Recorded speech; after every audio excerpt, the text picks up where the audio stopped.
ഞാൻ ഒരു എൻ്റെ മോനും 2 ആൺകുട്ടികളും അതുപോലെ എൻ്റെ ഏറ്റവും ചെറിയ മോളും ഇവിടെ പഠിക്കുന്നുണ്ട്. 3 കുട്ടികൾ. 2018 എൻ്റെ മൂത്ത മോന് റോവൽ ഇവിടെ ജോയിൻ ചെയ്യുന്നത്.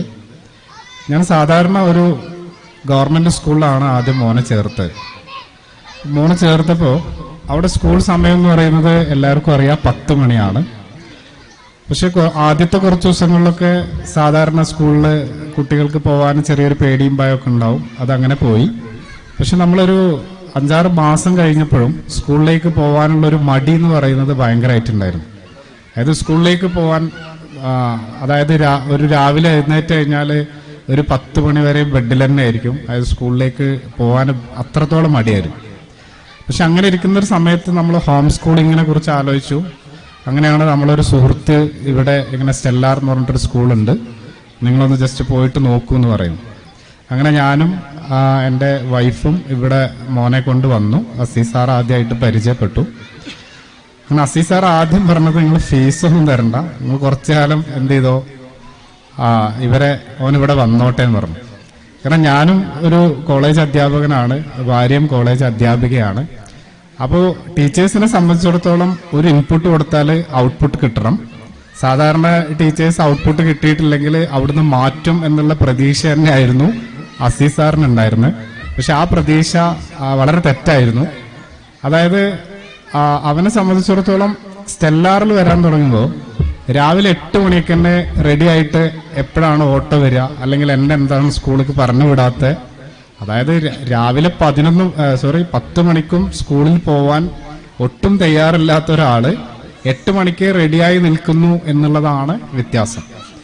അങ്ങനെ പിന്നെ ഞങ്ങൾക്ക് മറ്റൊന്നും ആലോചിക്കേണ്ടി വന്നില്ല. 2018 തൊട്ട് എൻ്റെ മോൻ ഇവിടെ പഠിച്ചുകൊണ്ടിരിക്കുന്നു, മൂത്ത ആള്. പിന്നെ രണ്ടാമത്തെ ആള് സ്കൂളിങ്ങിന്റെ സമയമായപ്പോഴും നമുക്ക് മറ്റൊരു സ്കൂളിനെ കുറിച്ച് ചിന്തിക്കേണ്ടി വന്നിട്ടില്ല. മോളെ കേസിലാണെങ്കിൽ മോളിപ്പോൾ 2ാമത്തെ വർഷമാണ്. മോന് സാധാരണ സ്കൂളിൽ പഠിക്കുമ്പോൾ 6ാം ക്ലാസ്സിലാണ് പഠിക്കേണ്ടത്.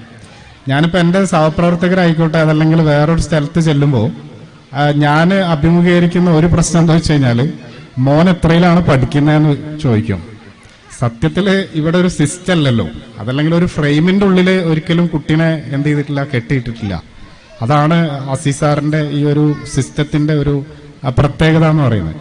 അപ്പൊ ഞാൻ 1ാം ക്ലാസ്സിലാണോ, അപ്പൊ ഞാൻ എണ്ണി നോക്കും എത്ര വർഷമായി ഇങ്ങോട്ടേക്ക് പറഞ്ഞു വിട്ടിട്ടെന്നുള്ളത്. എന്നിട്ട് അവിടെ പോയ സാധാരണ സ്കൂളിൽ പോയ ഒരു വർഷം കൂടെ ആഡ് ചെയ്തിട്ട് നമ്മൾ പറയും 6ാം ക്ലാസ്സിലാണെന്ന് പറയും. ഇപ്പൊ ഞാൻ അവനെ കൂടെ അങ്ങനെ പഠിപ്പിച്ചിരിക്കുകയാണ്. ആര് ചോദിച്ചാലും 6ാം ക്ലാസ്സിലാണെന്ന് പറഞ്ഞാൽ മതി.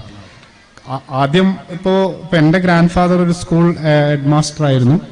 അപ്പൊ എന്നോട് ഗ്രാൻഡ് ഫാദർ പോലും പറഞ്ഞിട്ടുണ്ട്, നിനക്ക് ഭ്രാന്താണ്, കുട്ടികളെ എങ്ങനത്തെ സ്കൂളിലാണോ വിടുക, അവിടെ പോയിട്ട് എന്താ ആവുക എന്നുള്ളത്.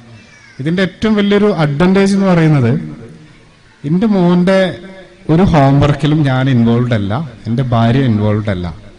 എൻ്റെ 3 മക്കളുടെ അവർ എന്ത് ചെയ്യുന്നു എന്ന് പോലും ഞാൻ അറിയാറില്ല. കാരണം അത് തന്നെയാണ് എൻ്റെ ഹാപ്പിനെസ്, എൻ്റെ ഫാമിലിയുടെ ഹാപ്പിനെസ് എന്ന് പറയുന്നത്. കാരണം അവര് സ്കൂളിൽ വരുന്നു, അവർ കുറേ കാര്യങ്ങൾ ആക്ടിവിറ്റീസ് ചെയ്യുന്നു, ദെൻ എന്ത് ചെയ്യുന്നു, അവർ വീട്ടിലേക്ക് വരുന്ന ഒരു ദിവസം ഞാൻ അസീസ് സാർ അവർ വിളിച്ചിട്ടുണ്ടോ എനിക്കറിയില്ല.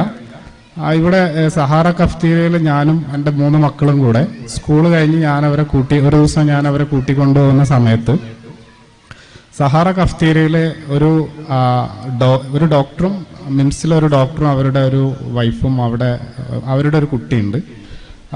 അവിടെ ചായ കുടിച്ചുകൊണ്ടിരിക്കുന്നുണ്ട്. പക്ഷെ എൻ്റെ 3 മക്കളുടെ ഹാപ്പിനെസ് കണ്ടിട്ട് ഇവരേത് സ്കൂളിലാണ് പഠിക്കുന്നതെന്ന് ചോദിച്ചു. അപ്പോൾ ഞാൻ ചോദിച്ചു, നിങ്ങൾ എന്താ അങ്ങനെ ചോദിക്കാൻ കാരണം ചോദിച്ചു. സാധാരണ സ്കൂളിൽ നിന്ന് കുട്ടികൾ വരുന്ന സമയത്ത് ആകെ ഫെഡപ്പായി, എല്ലാ മൂഡും പോയി, അവരാകെ എന്താ പറയുക തളർന്നിട്ടാണ് വരിക. പക്ഷെ ഇവരിപ്പോഴും ഈ 3:30 സമയത്തും അവർ ഭയങ്കര ആക്റ്റീവ് ആണല്ലോ പറഞ്ഞു. അങ്ങനെ അവര് അസീസ് സാറെ നമ്പറൊക്കെ ചോദിച്ചിരുന്നു, വിളിച്ചോ അല്ലെങ്കിൽ കണക്ട് ചെയ്തോ എനിക്കറിയില്ല. എനിവേ ഞാൻ ആ ഒരു സ്കൂളിനെ കുറിച്ചുള്ള ഒരു ചെറിയൊരു ഡിസ്ക്രിപ്ഷൻ അപ്പോൾ കൊടുത്തിട്ടുണ്ടായിരുന്നു. അപ്പൊ ഈ സ്റ്റെല്ലാർ എന്ന് പറയുന്നത് എൻ്റയർലി ഡിഫറെന്റ് ആയിട്ടുള്ള ഒരു സിറ്റുവേഷൻ ആണുള്ളത്.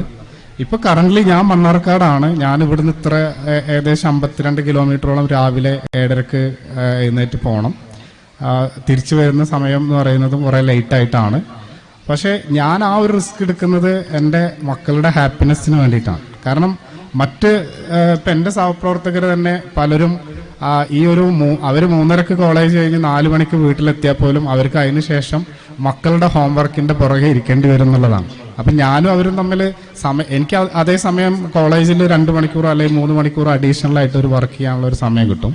ഞാൻ അവിടെ ഫ്രീ ആണ്. പക്ഷെ ഇവിടെ മറ്റ് സ്കൂളുകളിൽ പഠിക്കുന്ന മക്കൾ പഠിക്കുന്ന പാരന്റ്സിനെ സംബന്ധിച്ചിടത്തോളം അവരൊട്ടും ഫ്രീ അല്ല എന്നുള്ളത് തന്നെയാണ്. അപ്പോൾ ഇവിടെ നമ്മളൊന്നും അറിയേണ്ടതില്ല, ജസ്റ്റ് അവരെ പറഞ്ഞു വിടുക.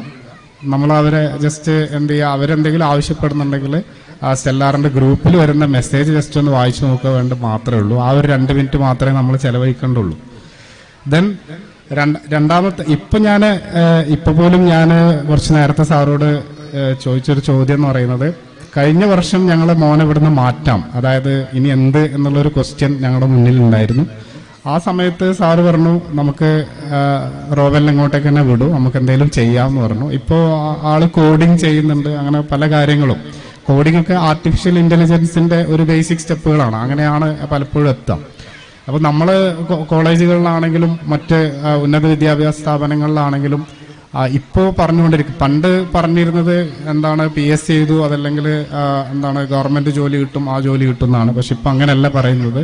ഇപ്പൊ എന്ന് വെച്ചാൽ ജോബ് പ്രൊവൈഡേഴ്സ് ആവാനാണ്, ജോബ് സീക്കേഴ്സിൽ നിന്ന് ജോബ് പ്രൊവൈഡേഴ്സ് ആവാനാണ് കാലഘട്ടം പറയുന്നത്. അതല്ലെങ്കിൽ അതിനുള്ള സാഹചര്യങ്ങൾ ഇന്ത്യയിലുള്ളൂ അല്ലെങ്കിൽ കേരളത്തിലുള്ളൂ. അപ്പൊ ആ ഒരു സാഹചര്യത്തിൽ ഒന്നുകിൽ ഒരു ഓണ്ടർപ്രണർ ആവുക, അതല്ലെങ്കിൽ ഒരു സ്കില്ല് ഡെവലപ്പ് ചെയ്യുക എന്നുള്ളത് മാത്രമാണ് കുട്ടികളെ സംബന്ധിച്ചിടത്തോളം ആവശ്യമുള്ളൂ. അതിനപ്പുറത്തേക്ക് ഒരു ഫ്രെയിമിന്റെ ആവശ്യമല്ല. ഞാൻ ഇപ്പോഴും ചോദിക്കുന്നത് അസീസ് സാറോട്, അടുത്ത വർഷത്തേക്ക് റോവലിന് എന്തെങ്കിലും ഒരു സ്ട്രാറ്റജി ഉണ്ടെങ്കിൽ അവനിവിടെ തന്നെ കണ്ടിന്യൂ ചെയ്യും എന്ന് തന്നെയാണ് എനിക്ക് ആ കാര്യത്തിൽ പറയാനുള്ളത്. എന്തായാലും ഈ ഒരു പ്രോഗ്രാമിന് ഈ ഒരു അവസരം തന്ന സ്റ്റെല്ലാർ ഫാമിലിയോടുള്ള നന്ദിയും കടപ്പാടും അറിയിക്കുന്നു. ദീർഘിപ്പിക്കുന്നില്ല. എല്ലാവർക്കും നന്ദി. Thank you. ജയ് ഹിന്ദ്.